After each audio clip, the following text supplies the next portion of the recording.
Cool. Yeah, so this is just like a quick public announcement. I spoke to Shamsi earlier on as well about this Allah with two right hands, because obviously there was this sort of disagreement about what it meant. And clearly, I tried to speak to him about it last week, but then he went off. And, I see some of them commenters, them keyboard warriors, talking about Abu Usama. But the thing is, my point was this. The reason why I bought Abu Usama was not to use him as a scholar per se, but was to show that within the Islamic Ummah, there are people who affirm that Allah has a right hand. So therefore, you cannot then claim that Christians are interpreting this hadith in the wrong way when people within the Ummah or imams and stuff are even affirming the same thing. And then people was trying to say, oh, Paber boy don't know nothing. But, Paber boy does his research. Because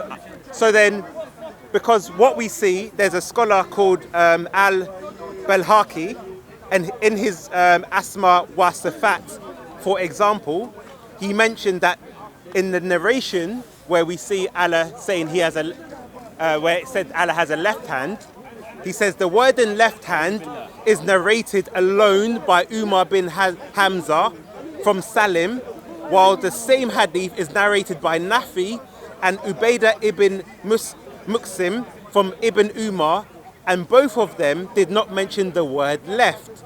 Also, it was reported from Abu Huraira and the others from the Prophet without mentioning left hand.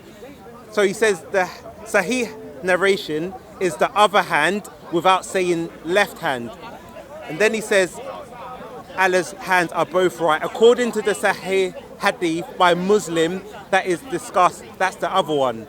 So then it says, so scholars see this hadith where it's mentioned he has a left hand, they see it as a shad hadith. So they say it cannot be used to affirm a left hand. Now, we have something called Mahfuz hadiths. So al-Mahfuz is a hadith in which the addition of the relator of a Sahih or Hasan hadith to its wording disagrees with what a more trustworthy person related. The relating of the latter outweighs that of the former and is known as a Mahfuz hadith. So therefore, or also known as a Shat hadith. So this hadith clearly has three chains of narrators. One mentions the left hand, two others do not. So therefore, when people are saying, when he was saying Allah has a left and right hand, and quoting this Prime Minister of the Islamic whatever, this is going to a less stronger narration than the other two, because the other two say there was no left hand mentioned. So this is why there's a disagreement amongst scholars about whether this is a shad hadith. So therefore, those who affirm Allah has a left hand will then say the hadith with the right hand, because it will then appear to be a contradiction. Then they say the other hadith is more of a allegorical one. I think Shamsi was saying something about both hands being blessed or something like that. So therefore, again, if you believe this hadith is shad, then they will affirm that Allah has right hand, two right hands, and they will not confirm Allah has a left hand because they believe it's a shad hadith. So therefore, you can appeal to the weaker narration, or you can appeal to the one where two of the narrators or two of the chains did not mention a left hand. So therefore, the Christian community is not at fault for saying Allah has two right hands, because there's even a disagreement within the Islamic Ummah. So for when Shamsi was saying all these things within the Islamic community, for those that don't understand, this is not something you can throw on the Christians, because there are those who affirm Allah has a left hand and a right hand, and the two right hands are allegorical in a sense, or there's those who disregard the left hand because they feel it's a weak chain, or the strength is weaker than the other two, because two people narrated Allah had an other hand, so they use that in conjunction with the hadith where it says Allah has two right hands.